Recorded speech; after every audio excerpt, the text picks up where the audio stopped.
guys, welcome and welcome back to my channel. This is Girl in City আর আজকে আমি তোমাদের সবার সাথে শেয়ার করছি সরস্বতী পুজোর ব্লগ। সরস্বতী পুজোর দিন আমি কি করলাম, কোথায় কোথায় গেলাম, কি খাওয়া দাওয়া করলাম, সমস্ত কিছুই কিন্তু থাকবে আজকের এই ছোট্ট ব্লগে। তাই জন্য কিন্তু একদম পুরো ব্লগটা শুরু থেকে শেষ পর্যন্ত দেখতে জানি। সরস্বতী পুজোর ব্লগটা ছাড়তে বেশ কিছুটা সময় লেগে গেল, কিন্তু আমার মনে হয় বেটার লেট দ্যান নেভার। সেইটা মাথায় রেখেই কিন্তু আমি সরস্বতী পুজোর ব্লগটা আজকে তোমাদের সাথে শেয়ার করেই ফেললাম। আর সেই দিন আমি পরেছিলাম একটা কফি কালারের সাথে গোল্ডেনের কাজ করা শাড়ি, যেটা দেখে হয়তো তোমাদের ব্ল্যাক লাগছে এবং আমারও কিন্তু একদমই তাই লেগেছিল। পরে যখন খুঁটিয়ে শাড়িটা দেখলাম তখন বুঝতে পারলাম আসলে এটা ব্ল্যাক নয়, আসলে এটা কফি ব্রাউন কালার। যাই হোক, শাড়িটা কিন্তু আমার বেশ পছন্দ ছিল, বাট শাড়িটা যেহেতু অফলাইনে রেডিমেড সেন্টার থেকে কেনা, সেই জন্য কিন্তু কোনো রকম লিঙ্ক আমি প্রোভাইড করতে পারবো না। প্রথমেই কিন্তু বাড়ি থেকে আমরা বেরিয়ে সোজা ট্রেন ধরে বিধাননগর চলে গেলাম এবং বিধাননগর থেকে বাস ধরে চিনার পার্ক, তারপরে কিন্তু চিনার পার্ক থেকে অটো ধরে ইকো পার্কে চলে যাব।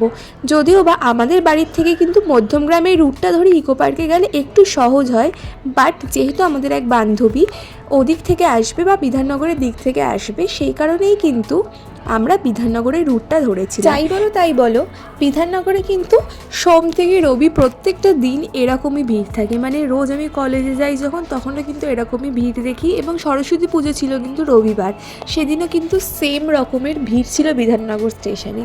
আর এই বিধাননগর স্টেশন কিন্তু আমার একদম পিছু ছাড়ছে না। যেখানেই যাই, কলেজে যাই বা ঘুরতে যাই, সবসময় কিন্তু বিধাননগর দিয়েই যেতে হচ্ছে। যাই হোক, শেষমেশ অনেক কষ্টসৃষ্ট করে কিন্তু পৌঁছে গেছিলাম ইকো পার্কে। ইকো পার্কে ঠিক যতটা ভিড় আমি এক্সপেক্ট করেছিলাম তার থেকে কিন্তু অনেকটাই কমই ছিল ভিড়টা। কিন্তু পৌঁছতে যেহেতু বিকেল হয়ে গেছিলো, তাই জন্য কিন্তু কোনো ভালো সেরকম ছবিও আসেনি এবং খুব সুন্দর কোনো ভিডিওও আসেনি। তাই মনটা কিন্তু বেশ খারাপ ছিল। তখনই কিন্তু ভাবলাম একটু ভিডিওই করে নিই, তাহলে যদি মনটা একটু ভালো হয়।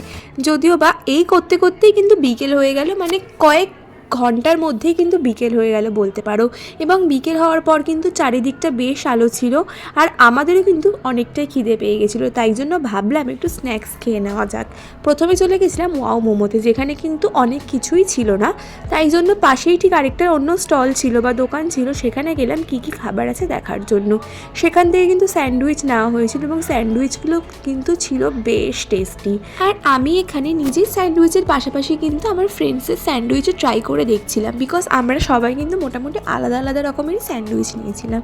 প্রত্যেকটা স্যান্ডউইচই কিন্তু বেশ ভালোই ছিল খেতে, কারণ একটা ব্যস্ততম দিনে আমরা খুব বেশি ভালো এক্সপেক্ট করতে পারি না। তো সেই অনুযায়ী যদি দেখি, বেশ ভালো ছিল স্যান্ডউইচগুলো খেতে। তারপরে আমি এখানে নিয়ে নিয়েছিলাম শেক, আর শেকটা ছিল কিন্তু দুর্দান্ত। অনেক হাঁটাহাঁটি করার পর, অনেক ক্লান্ত পরিশ্রান্ত হওয়ার পর যখন একটু ঠান্ডা ঠান্ডা কোনো বিভারেজ গলার সামনে দিয়ে নামে না, খুব ভালো লাগে এবং খুব শান্তি লাগে। সেটাই কিন্তু আমারও লাগছিল।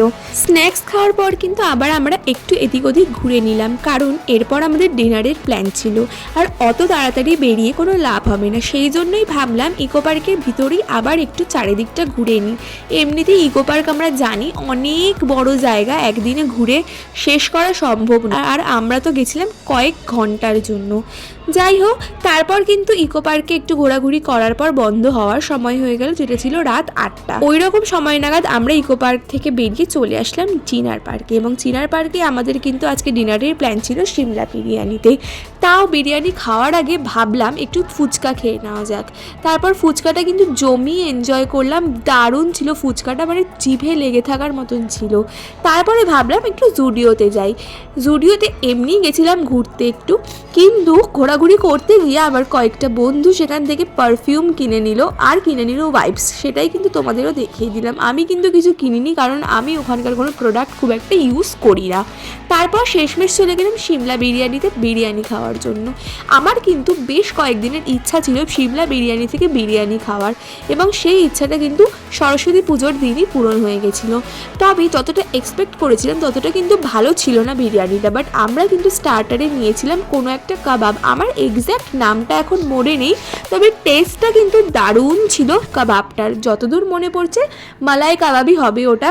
এত দারুণ ছিল না, মানে একদম জিভে লেগে থাকার মতন। কিন্তু যেটার এক্সপেকটেশন হাই নিয়ে গেছিলাম, আর সেটা হচ্ছে বিরিয়ানি, সেটা কিন্তু খুব একটা ভালো আমার পার্সোনালি লাগেনি। জানি না তলার দিকের বিরিয়ানিটা দিয়েছিল নাকি এরকমই পুরোটা, কারণ প্রচণ্ড পরিমাণে তৈলাক্ত ছিল এবং সেটা খেতে গিয়ে কিন্তু গা গুলিয়ে উঠছিল। যদিও বা যদি কেউ এরকম তৈলাক্ত বিরিয়ানি খেতে পছন্দ করে তাহলে তাদের ভীষণই ভালো লাগবে। আর কোয়ান্টিটির যদি কথা বলে থাকি, কোয়ান্টিটি ছিল একদম অনেকটা, মানে খুব বেশি না, ক্যাপাসিটি থাকলে কিন্তু একজন পুরো প্লেটটা টানতে পারবেন না। আমরা কিন্তু অনেকটা করে বিরিয়ানি আনফর্চুনেটলি ফেলতেই হয়েছিল, কারণ অনেকটা বিরিয়ানি ছিল, সেগুলো কিন্তু একার পক্ষে খাওয়া সম্ভব না। আর আমরা প্রত্যেকটা প্লেট কিন্তু পার হেড হিসাবেই নিয়েছিলাম, তাই জন্য কিন্তু আমাদের অনেকটাই ফেলা গেছিলো। তারপর কিন্তু বেশ খারাপ লাগছিল, কিন্তু কিছু করার ছিল না, অসুস্থ হয়ে তো আর খাওয়ার কোনো মানে হয় না। যাই হোক, শেষমেশ কিন্তু বিরিয়ানি খেয়ে বেরিয়ে পড়লাম আর উঠে পড়লাম আমার বাসে বাড়ির দিকে যাওয়ার জন্যে। আর বাড়ি চলে যাওয়ার জন্য কিন্তু আমরা প্রথমে বাস নিলাম আর তারপর কিন্তু নিলাম ট্রেন। আমার আজকের এই ভিডিওটা তোমাদের কেমন লাগলো আর সরস্বতী পুজোর দিনের লুকটাও তোমাদের কেমন লাগলো আমাকে নিচে কমেন্ট সেকশনে জানাতে কিন্তু একদমই ভুলো না। এখনও আমার ভিডিওটা দেখে থাকলে দেন please to like my video, share it with your family, friends and loved ones, and don't forget to subscribe to my channel and press the bell icon. Tata.